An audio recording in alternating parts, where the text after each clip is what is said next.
아멘. 할렐루야. 주여 은혜가 저와 여러분과 있기 원합니다. 하나님은 매 때마다 예배자를 기뻐하시고 또 예배자를 찾으시고 복의 시작은 언제든지 예배입니다. 그래서 오늘 여러분 가운데 하나님 놀라운 은혜 복이 임하기를 원합니다. 저는 오늘 말씀의 제목을 나 때문입니다 라고 그 말씀의 제목을 정해봅니다. 한번 따라해볼까요? 나 때문입니다. 사랑하는 성도 여러분, 요즘 시대는요 책임지려고 하는 사람들이 없는 그런 시대입니다. 물론 다 그런 것은 아니겠습니다만은 대부분의 사람들이 책임을 전가하길 기뻐하지 책임지려고 하지 않습니다. 가정에 특정한 문제가 생겼을 때 가장이 내 책임이라고 말하는 사람 드물고, 또 자녀들이 탈선하고 자녀들이 어그런 길로 갔을 때에 그 부모들이 내가 잘못 가르쳤습니다 이렇게 말하는 사람들이 드물다는 거예요. 학교를 가면 학교에서도 마찬가지. 학생들이 탈선했을 때에 어느 선생님이 저 학생을 내가 잘 가르치지 못했습니다라고 말하면서 교사가 내 탓입니다라고 말하는 사람도 드물고, 또 자녀들이 그렇게 삐뚤어져 나갔을 때 학교 가가지고 교사를 탓하지 부모가 스스로 자기가 자기 자녀를 잘못 가르쳤다고 말하는 그런 부모가 드문 세상이 되어져 버렸습니다. 그래서 저는 이렇게 생각합니다. 요즘은 대부분 책임지려고 하지 않는다.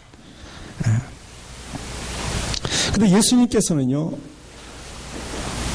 그 모든 일에 대해서 우리에게 단 한 번도 어떤 일에 대해서 책임을 전가하신 적이 없다라는 거예요.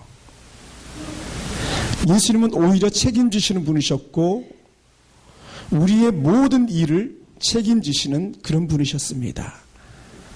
정말 부족한 우리 모습이었었지만 우리의 그 부족한 모습 때문에 모든 것을 죄를 뒤집어 쓰셨던 분이 우리 예수님입니다. 그래서 오늘 우리는 그런 예수님처럼 우리가 그렇게 말했으면 좋겠어요. 내 잘못이야.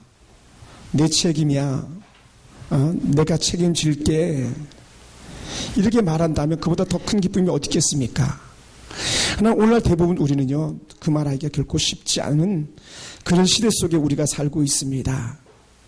오늘 본문 속에 등장하는 다윗은요 세상에서 정말 잘 나가던 그런 사람입니다. 아마 이런 정도였을 것 같아요. 다윗이 생각만 하면 다 이루어지는 거예요. 다윗이 꿈만 꾸면 그 꿈이 다 이루어지는 거예요. 그러니까 하나님 앞에서 받지 못할 복이 없을 정도로 다 받았던 그런 다윗입니다. 그러니 하나님은 다윗을 보장하시고 다윗은 하나님을 따르고 아주 주거니 받거니 잘하셨던 그런 모습이 아닌가 생각됩니다. 오늘 우리들을 향해서 하나님께서 그렇게 말씀하시면 좋겠어요. 내가 너희를 보장한다 라고. 할렐루야. 내가 너희를 보장할게. 다윗을 보장하셨던 것처럼 하나님께서 우리를 보장하신다면요 그보다 큰 복이 어디 있겠습니까? 그러니 다윗은 승승장구할 수밖에 없었어요. 놀라운 복의 주인공으로 다윗이 서게 된 것 아니겠습니까? 우리는 다윗의 한 1000분의 1, 10,000분의 1만의 복을 받아도요 우리는 뭐 놀라운 축복자죠. 다윗이 가지고 있는 그 믿음 1000분의 1, 10,000분의 1만 가져도요 우리는 정말 놀라운 축복자입니다. 이 시대에 복이 드문 그런 사람이 아닐까 생각됩니다. 그래서 다윗이 하나님께서 승승장구케 하니까 어떻게 됐습니까? 이스라엘이 늘 조공을 들이던 나라, 남에게 쫓기던 나라, 자기가 가지고도 뺏겼던 그런 나라가 다윗이 왕권을 잡은 이유는요 쫓는 나라가 되고 조공을 받는 나라가 되고 남에게 위협받는 나라가 아니라 오히려 주변국을 갖다 위협시키는 그런 나라가 된 것이죠. 그러니 얼마나 당당합니까? 그런 기세가 등등했던 다윗이 오늘 우리 속에서도 일어난다면 얼마나 행복하겠습니까? 그럼 오늘 최고 다윗은요 더할 나위 없이 행복한 사람이고 복받은 최고의 모델로서 정말 자신이 얼마나 만족한 삶을 살고 있는지 우리는 생각해 볼 수 있습니다. 사랑하는 성도 여러분, 사람은요 누구든지 자기가 큰 것을 가졌을 때 자꾸 꺼내보고 싶고 헤아려보고 싶은 그런 마음이 있을 겁니다. 만약에 여러분이 집에 커다란 금붙이가 있다고 가정해 봅시다. 그럼 늘 꺼내보고 싶고 확인해보고 싶은 마음이 있지 않겠습니까? 여러분 뭐 어떤 예를 들어서 강남에 빌딩을 하나 가지고 있다면 정기적으로 새 수입이 들어오지 않겠어요? 그러면 통장에 자꾸 쌓일 거예요. 그러면 때마다 어떻게 돼요? 야, 어떻게 통장에 수입이 쌓였는가 늘 보고 싶은 그런 마음이 있지 않았겠습니까? 다윗이 그렇게 잘 나가니까 어떻게 돼요? 다윗의 마음에 늘 그런 마음이 있는 거예요. 내 나라가 어느 정도나 됐을까? 내 나라의 국민 수는 어느 정도 됐을까? 우리나라 부귀는 어느 정도 됐을까 아마. 여러분 뭐 요즘 같은 경우는 조사가 많이 진행돼 가지고 통계학이 얼마나 발달했습니까? 뭐 무슨 지수 1, 2위, 3위 막 드러나잖아요. 그죠? 예를 들어서 뭐 우리나라 같은 경우 세계 선교 뭐 메디 이렇게 나오잖아요. 지금 한 3위 정도 될 겁니다. 미국이 1위, 중국이 2위, 한국이 한 3위 정도 될 겁니다. 중국이 세계 선교 우리나라 앞서 나갔다고 말해요. 그래서 통계 우리는 늘 민감하잖아요. 다윗도 통계 민감하지 않겠어요? 예. 그런 그 다윗의 마음이 있습니다. 그래서 다윗의 마음은 내 나라가 넓어졌고 내 국민의 수가 많아졌겠지라는 거죠. 뭐 그건 안 봐도 뭐 비디오니까요. 그래서 자신의 복이 너무나도 넘쳐 있어 이제는요 다윗이 어떤 마음까지 들었냐면 아마 제가 이렇게 상상해 보는데 정신을 차릴 수 없을 정도로 그렇게 많은 부귀와 영화를 그가 누리고 있는 거예요. 여러분 학교 가가지고요 학생을 갖다 보는 선생님마다 다 칭찬하고 보는 아이들마다 다 높였다고 생각해 보세요. 그러면 그 아이는요 학교 갈 때마다 신나는 거예요. 왜냐면 가기만 하면 막 그 정신을 차릴 수 없을 정도로 축복해주고 칭찬해주고 격려해주니까요. 다윗이 그런 상황이 된 거죠. 그래서 자신의 복이 너무나도 넘쳐서 이제는 정신 차리지 못할 그런 지경이 된 다윗이 얼마나 행복했겠습니까? 얼마나 복에 겨웠겠습니까? 사랑하는 성도 여러분, 우리가 세상에 취하면요 누가 먼저 가장 잘 알까요? 세상에 막 취해가지고 살아가고 내 복이 넘쳐났다고 막 우쭐대고 싶은 마음이 들어갈 그 즈음에 그것을 누가 가장 잘 알까요? 그것은요 오늘 성경 1장에 보면 1절에 보면 이렇게 말합니다. 사단이 일어나 이스라엘을 대적하고 다윗을 충동하여 이스라엘을 계수하니라 라는 거예요. 우리가 우쭐대고 우리가 자랑하고 싶고 막 내세우고 싶을 때에 사단이 가장 먼저 아는 거예요. 가장 먼저 알아요. 우리의 연약함도 가장 먼저 알고 우리의 약점을 가장 잘 아는 그런 사탄입니다. 그래서 사탄이 일어나 이스라엘을 대적한다는 것은요 곧 하나님을 대적하겠다는 것이고 사단이 하나님을 대적하기 위해서 그 도구를 찾고 있는 중인데 딱 걸린 거예요. 누가 걸렸어요? 다윗이 걸린 거예요. 여러분 걸리지 마시기 바랍니다. 다윗이 걸렸어요. 다윗이. 아니 천하의 다윗이 사단의 눈에 띈 거예요. 천하의 다윗이 하나님의 사단의 도구가 될 수 있겠습니까? 사탄이 어떻게 다윗을 무너뜨릴 수 있겠습니까? 다윗이 어떤 사람입니까? 다윗이 입만 벌리면 하나님 했던 사람인데 이런 다윗이 넘어지겠습니까? 그런데요 한 번 넘어지지 않으면 어떻게 돼요? 두 번, 세 번 찍는 거예요. 그래서 여기서 충동질하다라는 이런 단어 뜻이 슈트라는 히브리어를 쓰는데 이것은요 계속 찌르는 거예요. 계속 찌르다, 자극하다 이런 의미를 가지고 있습니다. 이 말씀을 가만히 보니 이런 생각도 들었어요. 야, 삼손이 드릴라 무릎을 베고 있을 때에 삼손을 그렇게 치근덕거리면서 때를 쓰던 그 여인, 그래서 삼손 머리털의 비밀을 알아냈던 그 드릴라처럼 오늘 사단이 계속 찔러댔겠구나 이런 생각이 들어요.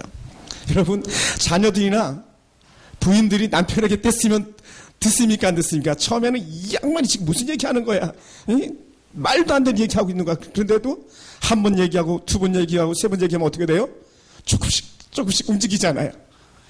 우리 애들이요 길바닥에 누워보세요. 대책 없습니다. 달라고 떼쓰고 시장 바닥에 누워보세요. 그거 안 사주고 배기겠습니까? 때릴 땐 때리더라도 결국 사주고 나서 때리잖아요. 그래서 사단이 이렇게 계속 충동질했던 게 다 있어요. 지속적으로 충동질한 겁니다. 그러니 천하의 다윗이 사단이 찌를 때에 넘어가요. 넘어가겠습니까? 안 넘어가겠습니까? 넘어갈 수밖에 없어요. 그러니까 사단이 틈을 보았을 때 넘어갈 수밖에 없는 이 다윗의 모습을 우리가 봅니다. 그러면 다윗이 왜 넘어갈 수밖에 없었는가를 우린 생각해야 되는 겁니다. 다윗이요 찔렀다고 아무 때나 넘어가겠습니까? 넘어가지 않는 거예요. 아무 때나 사단이 그를 갖다가 건드렸다고 해서 넘어가지 않습니다. 그러면 오늘 우리 중에 넘어가지 않은 사람 하나도 없잖아요. 근데 오늘 여러분 잘 견디고 있잖아요. 여전히 사단은 와서 여러분에게 귀에 속삭이고 있고 쓰러뜨리고 수도 없이 여러분 노략질하고 있을 때에 여러분 안 넘어가고 잘도 지금 견디고 계시고 잘 이기고 계시잖아요. 근데 다윗이 넘어간 거예요. 왜요?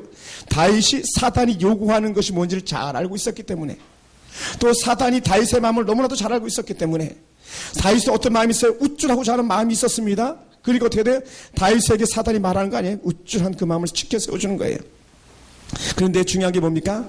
사단이 다윗의 마음을 충돌하지 할 때요, 사단이 하고 있는 것을 아는 사람이 있다는 거예요. 다윗이 그 백성들에게 했던 명령 중에 하나가 뭐냐? 인구조사해라 라는 거예요. 요압 장군을 불러서 요압 장군 인구조사 한번 해봐. 저기 아래 브엘사바부터 시작해서 저 위에 단에 이르기까지 우리 이스라엘의 전 영역을 거쳐가지고 인구조사를 해봐라 그랬어요. 그때 안 됩니다 그랬거든요. 안 됩니다. 지금 인구조사하면 안 됩니다. 하나님께서 당신에게 얼마나 많은 복을 주셨는데 당신이 인구조사를 하려 합니까? 라고 하면서 요압 장군이요 막았습니다. 그것은 하나님께 범죄한 것이라고 말했어요. 아주 직언을 한 거죠. 물론 요압 장군이 직언할 만큼 그런 위치에 있는 사람이었었어요. 왜냐하면 개국 공신이었으니까요. 그럼에도 불구하고 어떻게 돼요? 자기 욕심이 들어가고 자기 눈이 멀어버리면요 안 듣게 되어 있습니다. 왜요? 사단이 그의 마음을 완전히 사로잡고 있었기 때문이에요. 사단이 원하는 틈새를 다윗이 보였기 때문에 그것을 내놓지 못하고 있는 그런 다윗의 모습을 봅니다.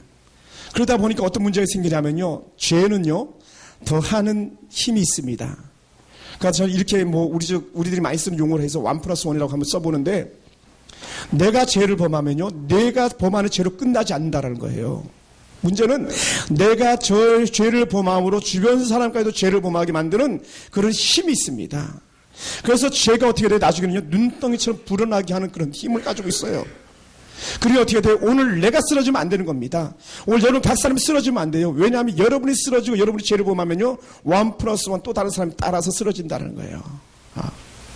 누가 쓰러졌습니까? 그것이 죄입니다고 말했던 요압 장군이 죄를 다시 범하게 되는 거예요. 다윗이 죄를 범한 거에서 플러스 시켜가지고 요압 장군 여무저리 또 다시 죄를 범하는데, 요압 장군이 범한 죄는 뭐냐면요 다윗이 싫었던 겁니다. 다윗이 인구조사해가지고 우찌르는 그 모습이 싫었습니다. 그리고 어떻게 돼요? 인구조사할 때 싹 빼버립니다. 두 지파를 빼버려요. 두 지파를 빼버립니다. 그리고는 허위 숫자를 들이댑니다. 인구조사한 게 110만 명밖에 안 된다고 쓱 말하면서 110만 명을 들이대고 유다 지파 수 47만 명 더해가지고 인구조사했더니 이렇습니다라고 이렇게 드러내는 거예요. 사랑하는 성도 여러분, 그것이 요압 장군이 다윗을 속인 죄가 되지만 결국 그것은 또 하나님을 속인 죄가 되는 거였었거든요. 그러면 우리가 한번 생각해 보는 거예요. 여러분, 우리나라 요새 인구조사 합니까 안 합니까? 우리나라도 주기적으로 몇 년 주기인지 모르겠지만 우리나라도 정확하게 인구조사를 항상 합니다. 왜요? 인구조사를 해야 세수가 확보가 되거든요. 세수가 확인이 되는 거예요. 국가 예산 정책에 반영이 될 수 있는 겁니다. 장기적인 프로젝트에 그것이 반영이 되는 거예요. 그러니까 어떻게 돼? 다윗 같은 경우는 인구조사하는 게 정당한 것이라고 우리는 생각해 볼 수 있어요. 왜요? 다윗도 여전히 어떻게 돼요? 국가의 최고 통수권자니까 인구조사 할 수 있습니다. 그런데 문제는 뭐냐면 인구조사가 문제가 되는 것이 아니라 인구조사를 하고자 했던 다윗의 의도가 문제가 되는 거예요. 어떤 의도가 문제가 되냐면, 다윗이 인구조사할 때에 요압 장군이 보고하는 인구조사의 기준이 뭐냐면요 싸울 만한 사람, 전쟁에 나가서 싸울 만한 사람을 뽑았다는 거예요. 그냥 우리 모든 어린 아이들부터 시작해서 노년 어른들까지 뽑았던 것이 아니라, 인구조사 세는 것이 아니라 전쟁에 싸울 만한 용사가 얼마나 되는가 세려보라 그랬다는 거예요. 그게 칼을 빼어들고 나갈 만한 자가 110만 명, 유다 자수 47만 명, 그렇게 결과가 나온 것이죠. 결국 문제는 뭐냐면 자기가 이렇게 나라를 부귀하 영화로운 나라로 만들었다고 생각하는 그런 착각 속에 있다는 거예요.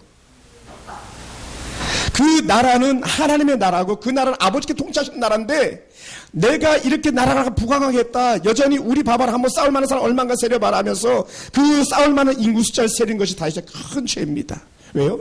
전쟁은 언제나 누구에게 속했어요? 하나님께 속했기 때문에 그렇습니다. 여러분, 얼마 전에 그저께인가 뉴스에 나오더라고요. 우리나라도 500km 되는 그런 미사일을 이제 만들었다고 해서 쌓아올린 그런 일이 있었습니다. 박근혜 대통령이 직접 30년 만에 처음으로 무기 쏘는 거 참관했다고 이런 얘기를 하고 있는데, 뭐예요? 국가 힘을 자랑하고 싶어 하는 것이죠. 그러니까 어떻게 북한이 제일 잘하는 게 뭡니까? 카퍼레이드 아닙니까? 그죠? 군사들 퍼레이드 하는 거. 매 때마다 이 퍼레이드 하면서 자기들 무기들 과시하잖아요. 우리 군비 이렇다 하는 거예요. 그러니까 다윗이 인구지사 하는 건 뭐냐면 우리나라 군비 이렇다 이거 내세우고 싶었던 그런 우쭐한 마음이 그에게 있었던 것이죠. 그것을 영락없이 사단이 공격해버린 겁니다. 사랑하는 성도 여러분, 오늘 우리는요 그 신앙의 은혜가 정말 부족해지면 우리도 동일하게 다윗처럼 실패하기 쉽습니다. 죄가 우리를 가려우면요, 우리 죄가 우리만 가는 것이 아니라 죄의 눈이 어두워지고 죄의 귀도 가려지게 돼 있는 거예요. 자기의 욕심이 꿈틀거리기 시작하면요, 누구 말도 들리지 않고 어떤 것 보여지지 않는 겁니다. 다윗이 그런 지경이 되어버렸죠. 죄가 마음을 가리면 어떻게 됩니까? 죄가 마음만 가리는 것이 아니라 하나님마저도 가려버리게 되는 거예요. 죄가 내 안에 넘치면요, 결국 어떻게 돼요? 내 안에 하나님의 은혜는 텅텅 비게 되는 것이죠. 그러니까 다윗이 어떻게 돼요?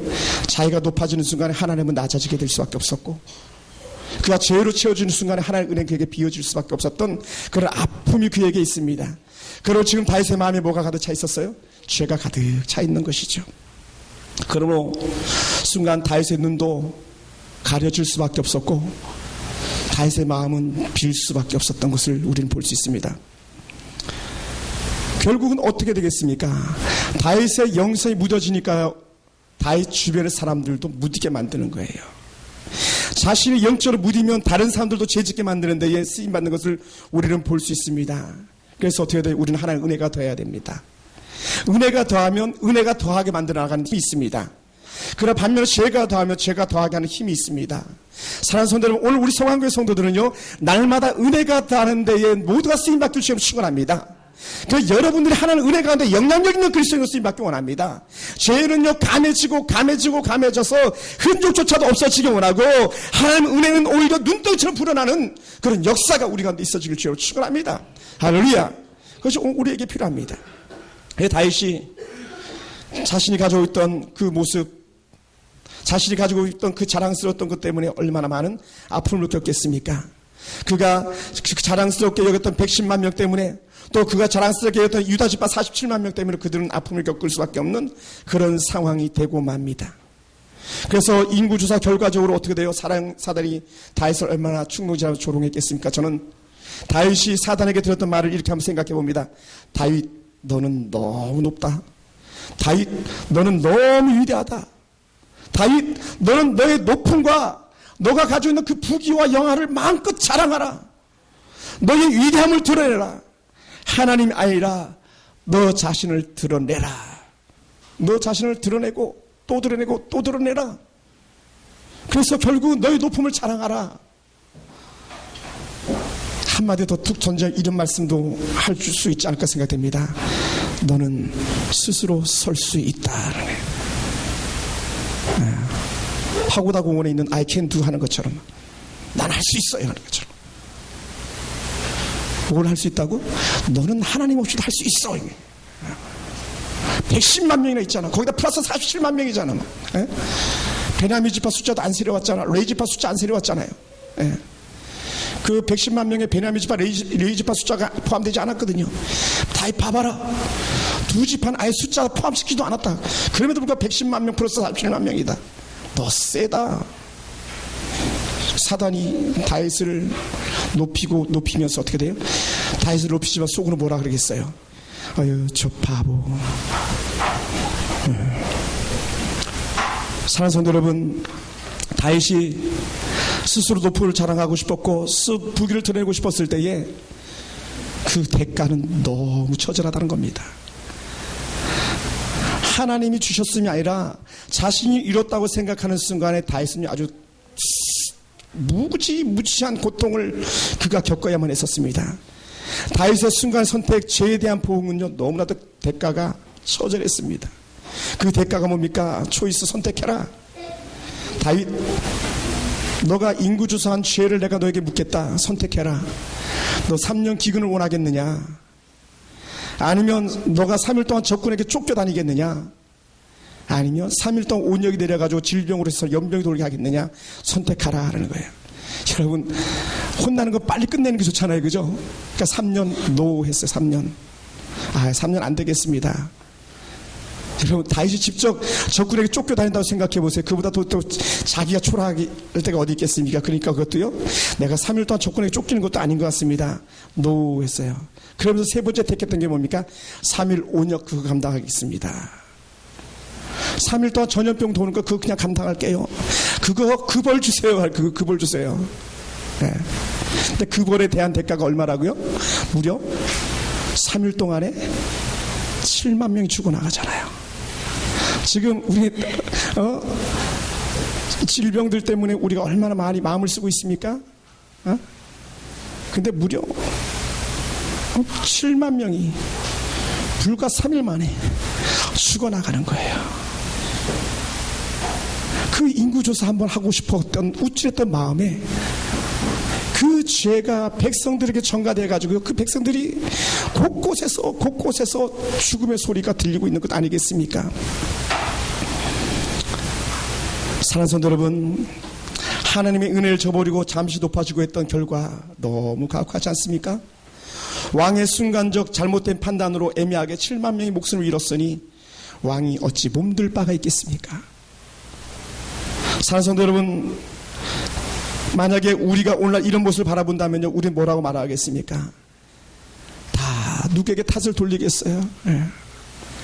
여러분, 인구조사 잘못해온 요압 장군은 이미 죽어야 되는 거 아니겠습니까? 너 왜 인구조사 두 지파 뺐냐? 왜 인구조사 두 지파 빼가지고 하나의 마음을 갖다 격동했냐라고 말하면서 누군가 책임을 져야 할 때에 그것을 완전히 이 요압 장군을 뒤집어 씌워가지고 백성들이 일어나는 마음을 갖다가 잠재울 수 있지 않습니까? 누가 그러더라고요. 유성룡이가 임진왜란에 일어난 전쟁을 갖다가 책임지고 관직에서 물러나는 임진왜란에 대한 책임을 유성룡이가 다 졌다고 징비록에 의한 이런 얘기를 들어본 적이 있습니다만은, 요즘은 누군가가 책임을 져야 되는데 다윗이 누군가에게 책임을 전가하지 않았다는 것이 다윗이 가지고 있는 오늘 우리들과 너무나 다른 하나의 모습이 있습니다. 그래서 다윗이 어땠습니까? 다윗은 땅에 재앙이 쏟아 정말 내리칠 때에 또 재앙을 또 쏟기 위해서 오르는 타작마당에 주의 천사가 서 있는 걸 바라보았을 때에 그가 가지고 있는 그 모습을 바라보는 건요, 답작 엎드림이었다는 거예요. 여러분, 이 다윗이 눈을 들어서 보는데 천사가 어딜 향하고 있냐면 칼을 빼들고요, 손을 들고 예루살렘을 향해 이렇게 있는 거예요. 예루살렘을 향해서 예루살렘 끝났어 하는 것처럼 들리지 않았겠습니까? 어디는 칼을 빼어들고 있다고, 어디 손을 들고 있다고 했는데 칼을 빼어들고 손을 들고 있던 예루살렘은 끝났다는 이 표현이었던 거죠. 그러니 다윗은 솟아치고 놀랄 수밖에 없는 겁니다. 얼마나 다윗이 놀랐겠습니까? 그래서 다윗이 처절하게 정말 그 자신의 모습을 낮추고 왕복을 갈아입었던 그 배옷을 갖다가 정말 옷을 갖다가 배옷으로 갈아입어 버립니다. 즉시 배옷으로 가봐했습니다. 그것은 회개한다, 참여한다 그런 모습인데, 그것이 또한 자기만이 아니라 수많은 장로들에게도 너희들도 나와 같이 기도하자, 너희들도 나와 같이 기도하자 하면서 모든 장로들에게 배옷을 입고 같이 통회하며 자복하며 회개케 하는 역사가 일어났다는 것이죠. 그러면서 다윗이 말합니다. 인구조사 명령한 사람은 납니다. 이 죄의 근원이 나입니다. 백성은 죄가 없습니다. 저 양떼가 무슨 죄가 있겠습니까? 다 내 잘못입니다, 내 죄입니다라고 말하는 그런 은혜를 이 다윗이 가지고 있어요. 다윗이 가지고 있습니다. 그래서 우리 17절에서 볼 수 있습니다. 하나님께 아뢰되 명령하여 백성을 계수하게 한 자가 내가 아니니까 범죄하고 악을 행한 자는 곧 나입니다. 이 양떼는 무엇을 행하였나이까? 청하건대 제발 살려주세요. 제발 징계 멈춰주세요. 오늘 이런 다윗의 모습이 있습니다. 그래서 주의 손으로 차라리 나와 내 아버지의 집을 치시고 주의 백성에게는 재앙을 내지 마시옵소서라고 말하는 이 다윗의 모습을 봅니다. 아니, 나와 내 아버지 집이 어떤 집이에요? 왕족입니다. 왕족, 왕가예요. 다시 말하면 왕권을 내려놓겠다는 거예요. 내가 가지고 있는 모든 것을 내려놓겠습니다. 나를 치시고 내 백성 살려주세요 하는 이 다윗이 하나님 앞에 구하는 그런 기도입니다. 사랑하는 성도 여러분, 이 고백은 참된 목자가 된 다윗의 모습을 볼 수 있습니다. 그 백성의 연약함을 돌아보고 백성을 이해하고자 하는 그 마음이 오늘 다윗이 가지고 있는 그 마음인데 그것이 곧 목자의 마음이었던 것이죠. 그래서 시편에 고백하고 있는 23편에 나오는 선한 목자의 마음이 바로 이 마음 아니겠습니까? 오늘 가정의 가장들이요, 아버지 하나님께 기도하는 거예요. 하나님, 우리 가정의 문제는 나입니다. 우리 민족의 문제, 바로 우리의 문제입니다. 내 잘못입니다 말할 수 있다면요, 그보다 더 좋은 믿음의 사람이 어디 있겠습니까? 사랑하는 성도 여러분, 하나님은 자신의 죄를 회개하는 자를 용서하시는 그런 분이 아니겠습니까? 하나님은 자신의 죄의 길에서 돌이킨 자에게 죄를 묻지 않는 그런 분입니다. 하나님은 지금 우리의 죄를 회개하기를 원하고 있습니다. 누구도 말하고 있지 않는 이러한 때에 그것이 내 탓입니다, 내 잘못입니다 말할 수 있다면 그것이 바로 하나님께 나가는 회복의 길이고 그것이 바로 하나님께 나가는 화해의 길이 열리는 것인 줄로 믿습니다. 사랑하는 성도 여러분, 그 놀라운 은혜가 우리 가운데 있어지기 원해요. 그래서 하나님께서 다윗에게 그 마음을 주셨고 다시 그 마음 가지고 아버지 앞에 통회하고 자백하는 순간에 어떻게 돼요? 하나님이 칼을 거둬라, 칼을 거둬라. 천사에게 칼을 거둬라. 내가 예루살렘 벌하는 거 내가 후회한다. 멈춰라. 말씀해 주시는 거예요. 사랑하는 성도 여러분, 오늘 우리들의 각 가정이나 또 이 나라 민족 가운데 하나님 놀라운 일어난 은혜가 있어지기 원합니다. 오늘 하나님 이 시대 문제가 우리들의 문제입니다. 이 시대의 영적 타락, 외적 타락, 내적 타락이 또 한국교회 영적 침체가 바로 내 문제입니다 말할 수 있다면요, 그보다 더 큰 행복이 어디 있겠습니까? 오늘 우리가 그렇게 말할 수 있으면 좋겠습니다. 사랑하는 성도 여러분, 지금 일어나고 있는 사회 현상에 대해서 사람들은요 한결같이 이렇게 말합니다. 재앙이라고요. 저도 핸드폰 쓰지만 수도 없이 들어옵니다. 이 메르스가 우리 시대를 향한 경고라고 말합니다. 사람들 수도 없이 그렇게 말해요. 그런데요, 그런 메르스가 이 시대의 경고다, 메르스가 이 시대의 재앙이다라고 말하지만요, 누구도요, 그 어떤, 그래도 제가 모르겠습니다. 자세히 다 읽어보지 않아서 그런지 모르겠지만 누구도 그것이 목사님 나 때문에 말하는 사람은 한 사람도 없었습니다. 그런 메시지 아무 곳에도 없었습니다.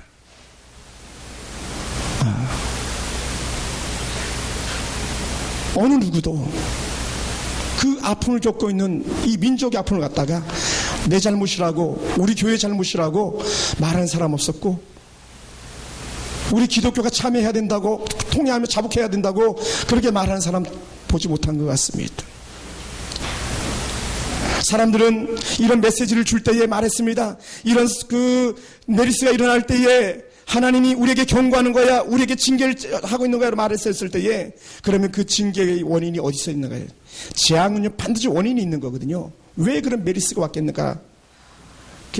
우리 누구든지 그렇게 말하고 싶을 거예요. 얘 때문에, 이 교회 때문에, 이 사람 때문에 다 그렇게 말하고 싶은 거 아니겠습니까? 여러분, 2002년에 사스가 왔었습니다. 2009년에 신종플루가 왔었습니다.